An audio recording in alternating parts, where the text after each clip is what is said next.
Welcome to Daily Dose of Septuagint. We're going to continue now in our series through the flood narrative in Genesis, picking back up in chapter 9. And today we're going to start in verse 1. Let's read it together. Ke eulogesen ho theos ton Noe, kai tus huius autou, kai epen autois, auxaneste, kai pleithuneste, ke plerosate tengain, kai katakuriusate autes. Notice a lot of verbs here. Let's start with the kai, though. This kai is going to essentially continue the narrative from chapter 8. It's very common in the Pentateuch where you're stitching together different scenes or different stories with a simple kai, just the sort of vav consecutive in Hebrew. And our first verb is eulogesen, which is from eulogeo. You can tell with the sigma plus the epsilon new ending and a lengthening on the front end. This is a third singular aorist active indicative. It means to bless. Like we get the English word eulogy or something like that. Subject here is God, so God blessed Noah. And we're going to see Noah is still taking center stage, but there's going to be a lot of plurality over the next several verses as he is the one who is the sort of covenant representative of his entire family. But at this point, God is addressing or blessing Noah, but also his sons, the huius autou. And then he said to them, and then we have a chain of 4 verbs. Auxaneste. Now that's from auxano, and this is going to be a second plural present middle imperative. And auxano means to grow. Now the Hebrew is actually to bear fruit. I put that there on the screen. And that's kind of an interesting translation choice here by the Septuagint translator to instead of having kind of the agricultural metaphor, we have something a little bit more generic here of just growing or increasing in number, something like that. Next is pleithuno. This is also a second plural present middle imperative. Although some parse it as a passive, I think it's a middle here.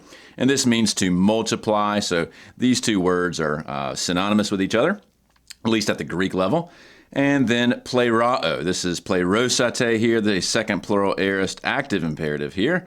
And so that's going to be to fill. And so you probably remember that word. It's a pretty standard vocabulary word. Plerao, the omicron, lengthens there before the sigma of the aorist imperative. And fill, gain, fill the earth. Now that the waters have receded, you can go out and begin populating it once again.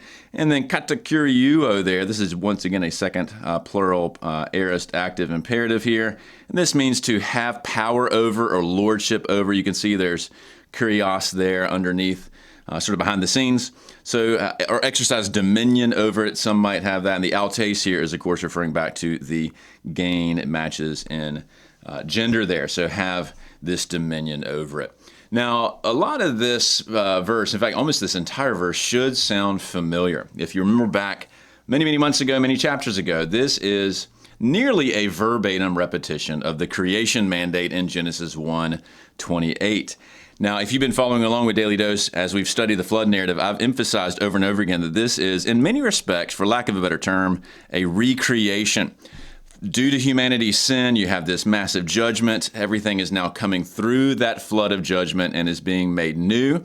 And what we're going to see not only in this verse, but in lots of other verses to come, are echoes or even really direct copy-paste, if you will, from prior chapters of Genesis, chiefly with respect to Adam. Noah is now this new federal representative of the new humanity. So we see God addressing Adam in Genesis 1.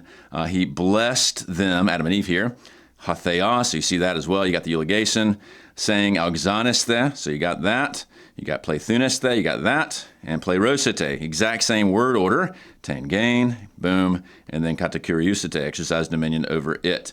So it is verbatim minus you got an apen versus a legon.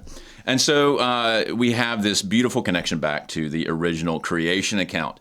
We'll see that played out further. But it's also kind of interesting that you have later stages of Genesis really reflecting earlier stages of Genesis, and in fact, the translator here being faithful to that earlier source material, trying to maintain the same lexical mapping. So in fact, choosing auxano as opposed to bear fruit and all that. So really interesting, showing kind of the cascading effect of earlier scripture on downstream scripture. Of course, this is just 8 chapters apart between chapter 1 and chapter 9.